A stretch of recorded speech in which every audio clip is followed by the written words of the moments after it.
अगर किसी के पेट में छाले हैं तो क्या दूध वो ले सकते हैं कि नहीं? चाय कॉफ़ी पी सकते हैं अगर किसी के पेट में छाले हैं तो? ऐसे कौन से स्पेसिफिक फल है अगर किसी के पेट में छाले बने हैं तो वो खा सकते हैं या कौन से नहीं खा सकते हैं? जो इसमें स्पेशली सिट्रस या जो खट्टे फ्रूट्स होते हैं जैसे ऑरेंज संतरा हो गई, मौसम्बी होगी, आंवला वगैरह हो गए, तो ऐसे फ्रूट्स वगैरह एसिडिटी ज़्यादा बनाते हैं कुछ केसेस में, तो ये कम मात्रा में लेनी चाहिए। मीठे फ्रूट जैसे कि तरबूज, खरबूज वगैरह हो गए हैं और पपीता हो गया, बनाना हो गया, ये ले सकते हैं। खाली पेट बहुत दर्द हो रहा है लेकिन जैसे ही कुछ खा लिया तो पेट दर्द सही हो गया। क्या ये एक पेट में छाले बनने के लक्षण है? जी, बिल्कुल ये पेट में अल्सर बनने का, छाले बनने का एक सिम्पटम्स हो सकता है। बहुत सारे पेशेंट्स ये कंप्लेन निकल के आते हैं कि उनको खून की उल्टी हुई है या स्टूल काला हो रहा है। जनरली जब अल्सर काफ़ी लंबे समय से पेशेंट को रहते हैं तो इसकी कॉम्प्लिकेशंस होती है। इसमें ब्लीडिंग होना या कोई अल्सर के भीतरी परत में जो नस होती है वो फटने की वजह से उसमें जब ब्लीडिंग होती है तो या वो खून या तो उल्टी के माध्यम से बाहर आता है या फिर वो डाइजेस्ट होके जब लैट्रिन के मल के द्वारा निकलता है तो वहाँ पर फिर काले रंग की लैट्रिन आ सकती है। किस तरह के पेन किलर्स कितने समय तक अगर कोई खा रहा है तो उनमें स्टमक अल्सर बनने के चांसेस बढ़ जाते देखिए हैं? जनरली पेन किलर्स जो होते हैं एनएसएड्स करके हमारे एक ग्रुप होता है और इसमें कुछ डिक्लोफिनेक वगैरह या आइब्रूफेन वगैरह जो कॉमन सॉल्ट्स होते हैं 1 से 2 महीने के बाद भी अगर लगातार कोई व्यक्ति या पेशेंट पेन किलर्स ले रहा है ले तो रहा उसमें अल्सर के चांसेस बढ़ जाते हैं। कोई टॉप 3 ऐसे खाने हैं जो अगर पेट में छाले के मरीज खाएं हर दिन तो आसानी रहेगी उनके लिए भी और हीलिंग में जल्दी मदद मिलेगी? जी, बिल्कुल इसमें जैसे मैंने बताया है एक तो रेगुलर फ्रूट्स और वेजिटेबल, सीज़नल फ्रूट्स स्पेशली जो मौसम के अनुसार फ्रूट्स चल रहे हैं, हम्म। वो खाने चाहिए, वो अच्छे रहते हैं। दूसरा इसमें जो डेयरी प्रोडक्ट्स हो गए, दही, छाछ, लस्सी वगैरह हो गई हैं। जी, आप कैसे इवैल्यूएट करते हैं पेशेंट्स में कि अब इनको दवाइयों की ज़रूरत पड़ रही है और कैसे दवाइयाँ चलती हैं? जनरली एच पाइलोरी बैक्टीरिया के लिए हम पेशेंट को 10 से 14 दिन के लिए एंटीबायोटिक का एक कोर्स देते हैं और उसके बाद एसिड सप्रेसिंग एसिड को कम करने के लिए थेरेपी चलती है 4 से 8 हफ्ते के लिए। अगर ट्रीटमेंट से ठीक हो गया और फिर से छाले आ जाए तो क्या ये किसी और गंभीर बीमारी का साइन जी, हो सकता है? बिल्कुल अगर 50 या 55 से ज़्यादा उम्र के जो लोग हैं जिनमें स्टमक अल्सर पहली बार हुआ है या ऐसी दिक्कत होने लगी कि अल्सर के साथ वज़न भी कम हो रहा है, भूख लगना भी कम हो रही है, तो ऐसे केसेस में जनरली स्टमक अल्सर जो है वो एक अंदर छुपा हुआ कैंसर भी हो कैंसर हो सकता सकता है। है।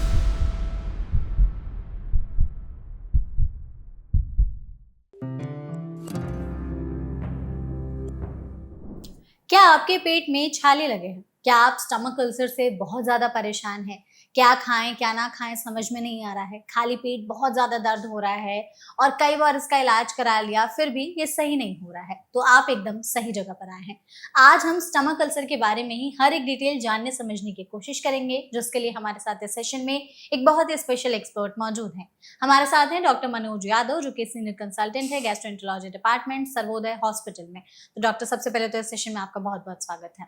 Thank you for having me. Thank you so much doctor और हम कोशिश करेंगे आपके ज़रिए हमारी ऑडियंस तक स्टमक अल्सर के बारे में जानकारी पहुंचा सकें। जी, बिल्कुल। सबसे पहले हम चाहते हैं कि पॉडकास्ट की शुरुआत आप इसी से करिए कि अगर किसी के पेट में छाले लग गए हैं तो ये किस वजह से लगते हैं? क्या है मतलब स्टमक अल्सर अगर हमें सिंपल लैंग्वेज में समझना हो तो? देखिए, अगर सिंपल भाषा में बात करें स्टमक अल्सर के बारे में, जैसा कि हम सब जानते हैं नॉर्मली हमारे पेट में एसिड बनता है, हुँ। जो कि हमारी डाइजेशन पाचन में मदद करता है। और उस एसिड से हमारी बॉडी को बचाने के लिए हमारे कुछ प्रोटेक्टिव लेयर, कुछ सुरक्षा मैकेनिज़्म होते हैं, जो कवच होता है। किसी भी वजह से अगर वो सुरक्षा कवच डैमेज हो जाए, तो ये एसिड धीरे-धीरे हमारे जो पेट के इनर लाइनिंग है, उसको डैमेज करने लगता है। हुँ। और उस डैमेज होने की वजह, उसको नुकसान होने की वजह से धीरे-धीरे वहाँ पे जो घाव बन जाते हैं, उसी को बेसिकली हम स्टमक अल्सर या पेट में घाव हो जाते हैं, उसके नाम से जानते हैं, जिससे कि पेशेंट को तरह-तरह के सिम्पटम्स या लक्षण हो सकते हैं।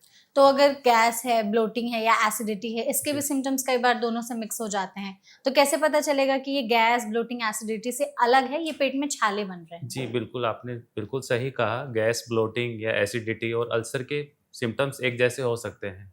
तो कभी-कभी केवल सिम्पटम्स या लक्षण के बेस पे उनको इनमें डिफ़रेंस करना मुश्किल हो जाता हुँ, है। हुँ। बट अगर किसी व्यक्ति को बार-बार एसिडिटी हो रही है, गैस बन रही है और नॉर्मल एसिडिटी गैस की दवा लेने से आराम नहीं आ रहा है और बहुत अत्यधिक मात्रा में पेट दर्द हो रहा है, तो ऐसे केसेज़ में अल्सर के बारे में ज़रूर सोचना चाहिए और अगर ठीक नहीं हो रहे हैं तो डॉक्टर से कंसल्ट करना चाहिए, दिखाना चाहिए। बिल्कुल। हम चाहेंगे ना कि लक्षणों को ही हम थोड़ा-सा और सिम्प्लीफाई करके समझें क्योंकि जी, अक्सर लोग इसी में कन्फ्यूज़ हो जाते जी, हैं। जी, तो हमारे पास लिस्ट ऑफ सिम्पटम्स है, रैपिड फायर जैसा सेशन है। हम जी, चाहेंगे आपसे कि आप प्लीज़ इसके आंसर दे दें कि क्या ये पेट में छाले बनने के लक्षण हैं कि नहीं? जी। सबसे पहले खाली पेट बहुत दर्द हो रहा है, लेकिन जैसे ही कुछ खा लिया तो पेट दर्द सही हो गया। क्या ये एक पेट में छाले बनने के लक्षण है? जी, बिल्कुल ये पेट में अल्सर बनने का, छाले बनने का एक सिम्पटम्स हो सकता है। और अगर सुबह-सुबह में ही ज़्यादातर दर्द हो रहा है तो? क्योंकि अक्सर आप दिन भर थोड़ा बहुत ठीक रहते हैं, बट सुबह उठते हैं तो पेट में बहुत तेज़ पेन होता है। ये जनरली अल्सर में ऐसा नहीं होता है। अल्सर में अगर ऐसा होगा तो आप सुबह के बाद अगर दिन में भी खाली पेट रहेंगे तो तब भी आपको दर्द होगा। हुँ, हुँ। अल्सर में केवल सुबह ही दर्द होना ऐसा कुछ स्पेसिफिक नहीं होता है। पेट में कुछ ऐसा मतलब फ़ील होना कि सही से क्लीन नहीं हुआ, पेट अच्छे से साफ़ नहीं हो रहा है, ब्लोटिंग है, टाइटनेस जैसा लग रहा है कि किसी ने पेट को बहुत जकड़ा हुआ है, क्या जी। ये एक लक्षण है? ये जनरली जब पेट में ज़्यादा गैस वगैरह बनती है, एसिडिटी ज़्यादा होती है, तो उसकी वजह से जो हमारा पाचन सिस्टम गड़बड़ हो जाता है, तो उसमें हो सकता है। ये अल्सर में सिम्पटम्स जनरली मिल सकता है कुछ हुँ, पेशेंट्स को हमें। ठीक है। जी। नॉज़िया हो रहा है, वॉमिटिंग हो रहा है, क्या ये भी एक लक्षण है स्टमक अल्सर का? जी, बिल्कुल अल्सर के पेशेंट्स को उल्टी का मन होना या कभी-कभी उल्टी आ भी जाना, हुँ। ऐसा अल्सर के केसेज़ में देखा जा सकता है। बहुत सारे पेशेंट्स ये कंप्लेन लेकर के आते हैं कि उनको खून की उल्टी हुई है या स्टूल काला हो रहा है। जी। तो क्या ये एक साइन है स्टमक जी, जी, अल्सर ये का? बिल्कुल आपने बहुत अच्छा एक सवाल मुझसे पूछा है। जनरली जब अल्सर काफ़ी लंबे समय से पेशेंट को रहते हैं, तो इसकी कॉम्प्लिकेशंस होती है। हुँ, इसमें ब्लीडिंग होना या कोई अल्सर के भीतरी परत में जो नस होती है, वो फटने की वजह से उसमें जब ब्लीडिंग होती है, तो या वो खून या तो उल्टी के माध्यम से बाहर आता है या फिर वो डाइजेस्ट होके जब लैट्रिन के मल के द्वारा निकलता है, तो वहाँ पर फिर काले रंग की लैट्रिन आ सकती है। हुँ। ऐसा अल्सर के पेशेंट में बिल्कुल देखा जाता है। जी। ओके। और वेट लॉस अगर किसी का हो रहा है, अनएक्सप्लेन्ड वेट लॉस, मेहनत नहीं की, खुद से जी, वज़न जी। कम हो रहा है। जी, अगेन जैसे कि बार-बार अगर पेशेंट को अल्सर है या कोई बड़ा अल्सर है, जो कि ट्रीटमेंट से ठीक नहीं हो रहा है या पेशेंट ने इनकम्प्लीट ट्रीटमेंट, अधूरा ट्रीटमेंट लिया है, तो उस केसेज़ में जो है अल्टीमेटली इंडाइजेशन होके या पाचन ठीक से नहीं हो पाता है और अल्सर की वजह से भी धीरे-धीरे पेशेंट का वज़न गिरने लगता है। गिरने लगता है, ठीक जी, है। एक ना इसमें ये है डॉक्टर कि आप जब स्टमक अल्सर से सफ़र कर रहे होते हैं ना, जी, तो कुछ खाने की इच्छा नहीं होती है। ऐसा जी, लगता है कि कुछ मन ही नहीं कर रहा है खाने का, जी, क्योंकि खाली पेट, पेट में दर्द हो रहा है, खाना खा रहे तो ठीक हो जा रहा है, लेकिन फिर पेट में दर्द होने लग रहा है। जी। तो खाने की इच्छा ही अगर मर गई है, तो क्या ये भी एक साइन होता है अल्सर का? जी, बिल्कुल, जैसे मैंने बताया कि एडवांस स्टेज अगर अल्सर बहुत बड़ा है या हुँ, काफ़ी समय से है, तो फिर वो धीरे-धीरे उसमें पेट में पाचन ठीक नहीं रहता है, तो पेशेंट की खाने की इच्छा, भूख कम हो जाती है। अल्सर के पेशेंट में ये सिम्पटम या लक्षण भी मिल सकता है हमें। तो स्टमक अल्सर जो है, उसके पीछे कोई स्पेसिफिक कारण है कि मेरे पेट में छाले क्यों बने? क्या जी, जी। ऐसे मेरे से गलतियाँ हो गई या क्या ऐसे कारण हैं जो हमें पता होने जो चाहिए? अल्सर के स्टमक अल्सर के 2 मुख्य कारण देखे जाते हैं, उसमें सबसे पहले एक बैक्टीरिया होता है जिसको हम H pylori bacteria, Helicobacter pylori bacteria होता है, हुँ, जो पेट में इन्फेक्शन करके पेट की परत को डैमेज करता है जिससे कि अल्सर बन जाता है। और जो दूसरा मुख्य कारण है वो बिना ज़रूरत के या बिना डॉक्टर की सलाह के जो पेशेंट्स पेन किलर्स लेते हैं, हुँ, उनकी वजह से जो हमारा जब सुरक्षा कवच होता है वो डैमेज हो जाता है, तो उसमें अल्सर बन सकते हैं। हुँ, इसके अलावा कुछ और कारण हैं जो कभी-कभी अल्सर का कारण बन सकते हैं, जैसे स्मोकिंग हो गया, अल्कोहल हो गया या बुजुर्ग पेशेंट्सों में जो 50-60 से अबव है, उसमें कभी-कभी जो पेट का कैंसर होता है, वो भी अल्सर की तरह प्रेज़ेंट कर सकता है। ठीक है। जी। आपने एच पाइलोरी इन्फेक्शन का कहा, ये इन्फेक्शन कैसे फैलता है? क्या सोर्स है इसका और पता कैसे चलेगा कि हम इससे इन्फेक्ट हो चुके हैं? जनरली एच पाइलोरी बैक्टीरिया जो होता है, हम एक फीको ओरल रूट बोलते हैं कि मल द्वार के द्वारा ये बैक्टीरिया निकल जाता है हुँ, और फिर पॉल्यूटेड खाना या फिर दूषित खाना या पानी की वजह से ये पेट में जाके नॉर्मली कॉलोनाइज़ हो जाता है। अच्छा। जब तक हमारी इम्यूनिटी या जो रोग प्रतिरोधक क्षमता ठीक रहती है, तो ये बैक्टीरिया हमें डिस्टर्ब नहीं करता है, इन्फेक्ट नहीं करता है। हुँ, हुँ, बट किसी कारणवश हमारी इम्यूनिटी कम होती है, हमारी स्टमक का जो प्रोटेक्टिव मैकेनिज़्म है, वो खराब होता है, तो ये बैक्टीरिया स्टमक में धीरे-धीरे अपना घर कर लेता है और ओवर द टाइम ये वहाँ पे एक अल्सर बनने का कारण हो सकता है। हो सकता है। अगर किसी को बार-बार एसिडिटी, गैस बन रही है और दवाई से आराम नहीं आ रहा है, तो ऐसे पेशेंट्स में चांसेस हैं कि एच पाइलोरी की वजह से अल्सर बन गए हैं। हुँ, तो हुँ, उस केसेज़ में हमें डॉक्टर से सलाह लेनी चाहिए कि आगे हमें क्या करना है। ठीक है। जी। दूसरा आपने कहा पेन किलर्स। हमारे इंडिया में over the counter pain killers मिल जी, जाते हैं, जी, आपको बिल्कुल। ज़रूरत नहीं है जी, डॉक्टर के प्रिस्क्रिप्शन की। जी। किस तरह के पेन किलर्स कितने समय तक अगर कोई खा रहा है, तो उनमें स्टमक अल्सर बनने के चांसेस बढ़ देखिए, जाते हैं? जनरली पेन किलर्स जो होते हैं, एक एनएसएइड्स करके हमारे एक ग्रुप होता है, हुँ, तो उसकी डिटेल्स में मैं नहीं जाऊँगा। इसमें कुछ डिक्लोफेनेक वगैरह या आइब्रूफेन वगैरह जो कॉमन सॉल्ट्स होते हैं, ये बार-बार खाने की वजह से जो हमारे पेट का एक सुरक्षा कवच होता है, उसके लिए एक हार्मोन या मैं केमिकल कहूँ प्रोस्टाग्लैंडिन्स की हमें ज़रूरत होती है। हम्म, उसका जो फॉर्मेशन है उसको एनएसएइड्स कम करते हैं, डिक्रीज़ करते हैं।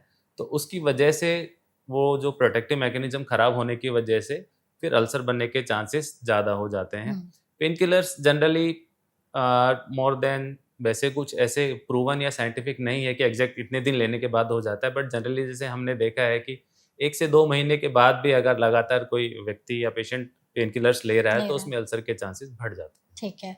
और आपने स्मोकिंग अल्कोहल कहा जो कई बार इसका कारण बन जी, सकते हैं। एक कंट्रीब्यूटिंग कुछ लोगों में स्ट्रेस एक बहुत बड़ा फैक्टर होता है कि वो बहुत ज़्यादा स्ट्रेस लेते हैं तो उनका डाइजेशन इम्पैक्ट होता है और पेट में छाले बनने लगते हैं। जी। और कुछ लोगों में स्पाइसी फूड कि बहुत ज़्यादा तीखा या मसालेदार खाना खा लिया तो एग्रीवेट हो जाता है ये जी। सारी चीज़ें। तो क्या ज़्यादा स्ट्रेस लेने की वजह से और खान-पान अगर आपका बहुत ज़्यादा तीखा हो, मसालेदार हो जी। तो ये भी पेट में छाले बनने का कारण हो सकता है? देखिए, ये मैं कहूँगा एक तरीके से ये मिथ है। ऐसा बिल्कुल सच नहीं है कि खाली स्ट्रेस और स्पाइसी खाने की वजह से ही अल्सर बन जाते हैं। ये साथ में कंट्रीब्यूटरी फैक्टर्स होते हैं, बट जनरली जो मेन केस होते हैं वो एच पाइलोरी बैक्टीरिया की वजह से या फिर और हमारे किसी भी कारणवश जो प्रोटेक्टिव मैकेनिज्म है वो डिस्टर्ब हो रहा है, तो स्ट्रेस और स्पाइसी फूड खाने की वजह से वो उस चीज़ को बढ़ा देते हैं, सिम्पटम्स की सीवियरिटी को इंक्रीज़ कर देंगी, ज़्यादा हो जाएँगे। बट खाली अगर केवल स्ट्रेस और स्पाइसी फूड की बात करें, तो ये अपने आप से अल्सर नहीं कर सकते नहीं हैं। कर सकते, जी। ठीक है। कोई ऐसा टेस्ट है कन्फर्म करने के लिए जो बताता है कि हाँ, ये पेट में छाले ही बन रहे हैं? देखिए, इसमें जो एकमात्र टेस्ट है जिससे हम क्लियर कट बता सकते हैं कि पेशेंट को स्टमक अल्सर है या नहीं, वो एक एंडोस्कोपी है। हुँ, तो इनिशियल स्टेज में अगर अल्सर का जल्दी पता करना है तो उसके लिए एंडोस्कोपी ही की जाती है। बट किसी को एडवांस अल्सर है, बहुत बड़ा अल्सर बन गया है या उसमें अंडरलाइंग और कोई सीरियस प्रॉब्लम है, तो हमें कभी-कभी सीटी स्कैन वगैरह से भी इसका आइडिया लग सकता है। लग सकता है। जो जी। एंडोस्कोपी है, क्या वो बहुत अनकम्फर्टेबल प्रोसेस होता है? देखिए, अभी इतना पहले जैसी बात नहीं है। हुँ, एंडोस्कोपी जनरली सेडेशन में या हल्की बेहोशी देके की जाती है। तो ये बिल्कुल पेनलेस प्रोसीजर है। पेशेंट को एंडोस्कोपी करवाते हुए या एंडोस्कोपी करने के बाद भी किसी प्रकार की कोई परेशानी नहीं होती है। ठीक है। हम चाहते हैं आप एक बार हमारी ऑडियंस को ये ज़रूर बता दें कि कुछ ऐसे इमरजेंसी साइन्स देख कर के तुरंत अलर्ट हो जाए पेशेंट्स कि नहीं ये जो है बहुत प्रॉब्लम सीवियर हो गई है, अब तुरंत हॉस्पिटल जाने की ज़रूरत जी, है। जी, ये बिल्कुल बहुत अच्छा आपने क्वेश्चन पूछा है। इसमें कुछ हम कहते हैं जैसे डेंजर साइन या कुछ ऐसे खतरनाक सिम्पटम्स या लक्षण होते हैं जिनको बिल्कुल भी इग्नोर नहीं करना हुँ, हुँ। चाहिए। जिसमें सबसे पहले आता है कि पेशेंट को अगर खून की उल्टी आ रही है या मलद्वार के रास्ते ब्लैक कलर की लैटरिंग हो रही है, तो उसमें वो इंटरनल ब्लीडिंग को इंडिकेट करता है। ऐसे केसेस में इग्नोर नहीं करना चाहिए। सेकंड, अगर व्यक्ति को पेशेंट को बिना कारणवश वेट लॉस अपने आप ही वज़न कम होते जा रहा है, तो उस केसेज़ में भी डॉक्टर से मिलना चाहिए।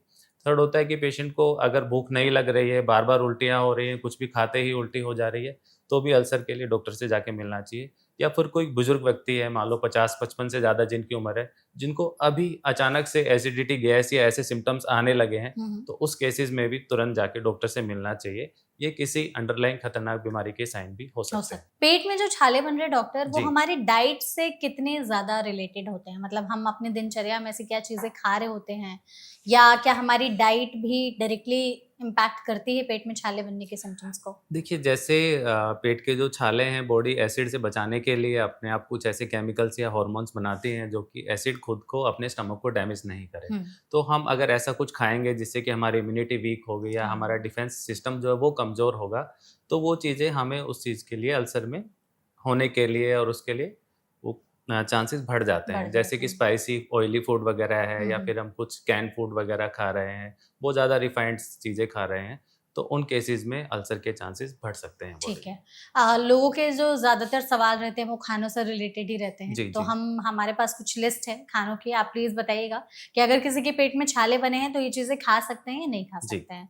सबसे पहले कि क्या सच में तीखा खाना खाने से स्टमक अल्सर बढ़ सकता है सिम्पटम्स उसके? जनरली तीखा खाना स्टमक अल्सर को नहीं बढ़ाएगा, बट उससे रिलेटेड जो सिम्पटम्स एसिडिटी, गैस वगैरह बन रही है, उसको डेफ़िनिटली ये इंक्रीज़ करते हैं, बढ़ाते हैं। हुँ। तो ये ऐसे पेशेंट्स में कम मात्रा में, कम तीखा खाना खाना चाहिए। अगर किसी के पेट में छाले हैं तो क्या दूध वो ले सकते हैं कि नहीं? जी, दूध बिल्कुल ले सकते हैं और दूध लेने में कोई नुकसान नहीं है।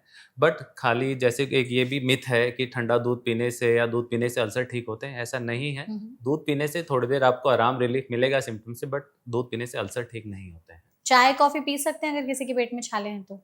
देखो, चाय कॉफ़ी कम मात्रा में लेनी चाहिए ऐसे पेशेंट्स को। चाय कॉफ़ी पीने की वजह से भी जो हमारी एसिडिटी है, गैस ज़्यादा बनती है, हुँ। बट अल्सर्स को अगेन वो नहीं बढ़ाती है।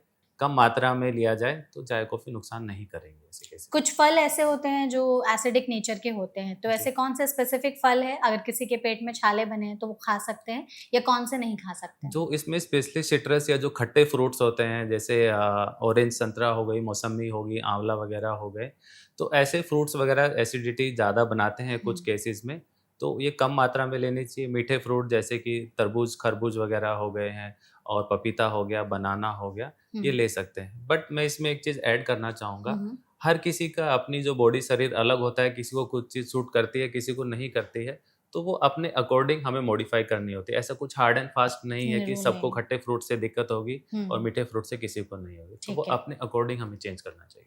केला और पपीता के लिए कहा जाता है कि जो पेट में छाले बनने वाले मरीज़ होते हैं, उनके लिए बहुत ही अच्छा फल है ये। वो जी। खाएँगे तो उनको आराम मिलेगा। है सच्चाई? देखो, इन जनरल मैं एक आपको बात बताऊँ कि फ्रूट्स वगैरह जो हैं या वेजिटेबल्स हैं, वो हमारे शरीर के लिए बहुत अच्छी होती अच्छे है, क्योंकि होते हैं, उसमें हाँ। एंटीऑक्सीडेंट्स वगैरह होते हुँ, हैं। तो केवल 2 फ्रूट्स के लिए बोलना है कि ये बहुत अच्छे हैं, ये थोड़ा गलत होगा। बाकी फ्रूट्स वगैरह भी हैं, जो सैलेड्स वगैरह हैं, सलाद हम खाते हैं फ्रूट में, उन सब में एंटीऑक्सीडेंट होते हैं, वो हमारी बॉडी के लिए अच्छे ही होते हुँ, हैं। जी। ठीक है। इसके बाद है कि क्या अचार हो गई, चटनी हो गई, इसको पूरी तरीके से अवॉइड करना चाहिए अगर पेट में छाले हैं तो? नहीं, ऐसा नहीं है। जैसे ऑयली स्पाइसी फूड मैंने बताया, वो कम खाने चाहिए और कम स्पाइसेस वाला खाना लेना चाहिए। बिल्कुल अवॉइड करने से ऐसे कोई एडेड एडवांटेज या फ़ायदा नहीं होता है ऐसे केसेस में। दही हो गया या योगर्ट हो गया, ये पेट में अगर किसी के छाले बने हैं तो मदद करता है हील करने जी, में? बिल्कुल, ये उसमें ऐड ऑन मतलब बेनिफिट रहेगा अगो अलोंग विद द ट्रीटमेंट। हुँ, ट्रीटमेंट के साथ में इनकी वजह से भी पेट का जो डिफेंस मैकेनिज़्म है या पेट के जो एक अच्छे बैक्टीरिया हैं, उनके नंबर्स को बढ़ाने में दही, योगर्ट वगैरह जो अदर डेयरी प्रोडक्ट्स हैं, वो मदद करते हैं। अंडे खा सकते हैं अगर किसी के पेट में छाले बने जी, हैं तो? बिल्कुल अंडे खा सकते हैं, कोई उसमें दिक्कत नहीं है। चावल के लिए है कि चावल ज़्यादा अच्छा है या रोटी ज़्यादा अच्छी है अगर पेट में छाले हैं अगर तो? पेट के अल्सर के लिए बात करें तो इन दोनों में कोई डिफरेंस नहीं है नहीं ऐसे। है। जी। जो तले भुने खाने हैं पूरी तरीके से बंद कर देने चाहिए? नहीं, कम मात्रा में लिया जाए हुँ, तो उसमें ज़्यादा नुकसान नहीं होता है अल्सर के पॉइंट ऑफ व्यू से अगर हम बात करें तो। हुँ। जी। कोकोनट वाटर के लिए भी बहुत सारे लोग बोलते हैं कि नारियल का पानी अच्छा होता है तो पीते रहते हैं, तो ये सही है अगर हाँ, ये छाले हैं तो? बिल्कुल जैसे एक नेचुरल सोर्स है, जैसे हुँ, अदर फ्रूट्स और वेजिटेबल्स हैं, इसमें भी एंटीऑक्सीडेंट्स वगैरह या बाकी मिनरल्स हमारी बॉडी के लिए रहते हैं। हुँ, हुँ। तो ये ओवरऑल हमारी बॉडी के लिए अच्छा रहता है। बट एक अल्सर के लिए अलग से ऐसा कुछ इससे ठीक होते हो नहीं या है। ऐसा नहीं है। मीठे में भी बहुत सारे लोगों को कन्फ्यूज़न रहती है कि चॉकलेट हो गया, आइसक्रीम हो गए या जो डेज़र्ट्स हैं, वो खाए जा सकते हैं मिठाई वगैरह या नहीं? जी, बिल्कुल, अगेन कम मात्रा में वो खाए जा सकते हैं, पर से खाली मीठा खाने से, चॉकलेट्स वगैरह खाने से अल्सर नहीं बढ़ते हुँ, हैं। हुँ। बट कुछ-कुछ पेशेंट्स को चॉकलेट वगैरह खाने से एसिडिटी गैस ज़्यादा बनती है, तो ज़्यादा बनते उनको हैं, ध्यान हाँ। रखना चाहिए ठीक है। खाते हुए। क्या अगर फास्टिंग हम रखते हैं, तो इससे अल्सर सही हो सकता है? नहीं, ये अगेन एक मिथ है, मिथ है, हाँ। खाली फास्टिंग रखने से अल्सर ठीक नहीं होता है। अल्सर के पेशेंट को जनरली जो हम सलाह देते हैं कि हुँ, आप थोड़ा-थोड़ा, थोड़ा करके बार-बार खाइए, हुँ। रादर दैन एक बार में ज़्यादा खाने से या इन लॉन्ग फास्टिंग रखने से, वो शरीर के लिए और डाइजेशन के लिए अच्छा नहीं रहता है। ठीक है। अगर कोई समय पर खाना शुरू कर दे अपने मेजर मील्स या अगर वो बीच में भी मील्स ले रहे हैं जी, जी। तो इससे अल्सर ठीक होने में मदद मिल सकती है? जी, बिल्कुल। देखिए, अगर हम टाइम से खाना खाएँगे तो हमारी बॉडी के जो इम्यूनिटी है, रोग प्रतिरोधक क्षमता है और जो हमारे प्रोटेक्टिव मैकेनिज़्म है, वो अच्छे से काम करेंगे, हुँ, तो हुँ। बॉडी अपने आप को खुद हील करती है। तो डेफ़िनेटली उससे हमारी बॉडी को मदद मिलेगी, शरीर को मदद पानी की कितनी मात्रा रखनी चाहिए अगर कोई मतलब पेट में छाले का पेशेंट है तो? देखो, ऐसे छाले के लिए पानी का अलग से कुछ वो नहीं है रिकमेंडेशन, बट जनरली एक मेल के लिए, आदमी के लिए 4 से 5 लीटर पानी दिन में और एक फीमेल लेडीज़ के लिए 3 से 4 लीटर पानी रिकमेंडेड होता है कि हुँ, इतना पानी एटलीस्ट आपको पीना चाहिए। ठीक है। पानी के साथ जो बाकी हम लिक्विड्स वगैरह छाछ, दही या कुछ जूस ले रहे हैं, तो वो सब हम कंबाइंड सब करके इकट्ठा करके बताता है। बताते हैं। ठीक है, जी। ओके। इसमें ना एक और चीज़ है डॉक्टर की स्ट्रेस अगर है किसी को, ऑलरेडी पेट में छाले बने हैं और वो स्ट्रेस भी ले रहा है, तो इससे सिम्पटम्स बहुत ज़्यादा एग्रीवेट हो सकते हैं। जी। सच्चाई है? जी, ये सच है। हुँ, एक्चुअली स्ट्रेस वगैरह लेने की वजह से हमारे शरीर में कुछ ऐसे हॉर्मोन्स या केमिकल्स मैं कहूँ वो निकलते हैं, जो कि एसिड फॉर्मेशन को ज़्यादा करते हैं। तो एसिड हुँ, फॉर्मेशन होने की वजह से अल्सर के जो सिम्पटम्स होते हैं, वो बढ़ जाते हैं हुँ। और पेशेंट को दिक्कत ज़्यादा होने लगती है। कोई टॉप 3 ऐसे खाने हैं जो अगर पेट में छाले के मरीज़ खाएँ हर दिन, तो आसानी रहेगी उनके लिए भी और हीलिंग में जल्दी मदद जी, मिलेगी? बिल्कुल, इसमें जैसे मैंने बताया, एक तो रेगुलर फ्रूट्स और हुँ, वेजिटेबल्स, सीज़नल फ्रूट्स स्पेशली जो मौसम के अनुसार फ्रूट्स चल रहे हुँ, हैं, हुँ। वो खाने चाहिए, वो अच्छे रहते हैं। दूसरा, इसमें जो डेयरी प्रोडक्ट्स हो गए, दही, छाछ, लस्सी वगैरह हो गई हैं, वो खाने चाहिए रेगुलर, वो खाने से अच्छा रहता है। हम्म, और एक हम बात करें अनाज की, तो चपाती जनरली मिक्स आटे की लेनी चाहिए, जिसमें गेहूँ में जो भी चना, जो ज्वार या बाजरा मौसम के अनुसार चल रहा है, हम्म। वो भी हमारे डाइजेशन पाचन के लिए अच्छा अच्छा रहता है। होता है। जी। और ऐसे खानों की लिस्ट है कुछ कि इनको तो आप अवॉइड ही कर दीजिए कुछ समय के लिए जब तक आप पूरी तरीके से ठीक नहीं हो जाते हैं। जी, इसमें जैसे बात करें स्पाइसी फूड वगैरह हो गए या फिर बहुत ज़्यादा ऑयली फूड हो गया, स्टोर फूड है, बहुत ज़्यादा मीठा कोई फूड है, ऐसे फूड को अवॉइड करना चाहिए। और एक मैं इसमें ऐड करना चाहूँगा, वैसे तो फूड नहीं है, स्मोकिंग और अल्कोहल बिल्कुल अवॉइड करना चाहिए ऐसे पेशेंट्स को। हम्म। अदरवाइज़ स्मोकिंग, अल्कोहल अल्सर को भरने नहीं देते हैं, ठीक होने में बहुत टाइम लगता है, देरी लगता होती है, है। बिल्कुल। इसमें डॉक्टर लोगों को लगता है कि अगर पेट में छाले बने हैं तो हम सिर्फ डाइट से ही उसको करेक्ट कर सकते हैं और सही कर सकते हैं। सिर्फ डाइट से हो सकता है या दवाइयों की भी नहीं, ज़रूरत नहीं पड़ती मैम, है? ये अगेन एक मैं कहूँगा मिथ है, हुँ, खाली डाइट से अल्सर ठीक नहीं होते हैं। अल्सर जैसे कि मैंने बताया 2 मुख्य कारण होते हैं कि पेट में एच पाइलोरी बैक्टीरिया या पेन किलर की वजह से।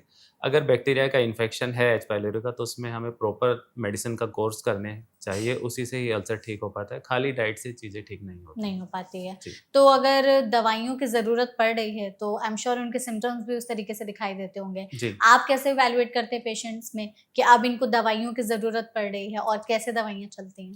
देखिए, जनरली पेशेंट हमारे पास आते हैं कि सिम्पटम्स कितने दिन से हैं और किस प्रकार के लक्षण हैं। अगर किसी को अभी कुछ दिन से ही परेशानी रह रही है, तो हम इनिशियली उनको ट्रीटमेंट वगैरह देके डिपेंडिंग ऑन सिम्पटम्स, ऐज क्या है, दे के देखते हैं। अगर वो ठीक हो जाते हैं तो अच्छी बात है। हुँ, हुँ। बट किसी पेशेंट्स में काफ़ी दिन से दिक्कतें चल रही हैं, ऑलरेडी वो दवाई खा के आए हैं बट आराम नहीं हो रहा है, तो ऐसे केसेज़ में हम पेशेंट को अल्सर डायग्नोज़ करने के लिए एंडोस्कोपी की सलाह देते हैं। हुँ, एंडोस्कोपी में अगर अल्सर आते हैं और उसमें मान लो कि एच पाइलोरी बैक्टीरिया का इन्फेक्शन आता है, तो उसमें अकॉर्डिंगली ट्रीटमेंट दिया जाता है। हुँ। जनरली एच पाइलोरी बैक्टीरिया के लिए हम पेशेंट को 10 से 14 दिन के लिए एंटीबायोटिक का एक कोर्स देते हैं और उसके बाद एसिड सप्रेसिंग, एसिड को कम करने के लिए थेरेपी चलती है 4 से 8 हफ्ते के लिए। ठीक है। जनरली वो थेरेपी किसी केसेज़ में बढ़ानी भी पड़ती है डिपेंडिंग ऑन रिस्पॉन्स। इसमें जो दवाइयाँ हैं कितने दिनों तक चलती होंगी? मतलब ऐसा कोई टाइम फ्रेम है कि इतने दिनों में आपके पेट के छाले ठीक हो जाएँगे? जैसे मैंने बताया कि एंटीबायोटिक हम 10 से 14 दिन के लिए देते हुँ, हैं हुँ। और जो एसिड सप्रेसिंग थेरेपी जनरली 1 से 2 महीने के चलती हैं। हुँ। उसमें ज़्यादातर केसेज़ में पेशेंट्स को आराम आ जाता है आ बिल्कुल। जाता है, ठीक है। जी। दवाइयों में क्या ऐसे सेट ऑफ कॉम्बिनेशन रहते हैं मेडिसिन्स के?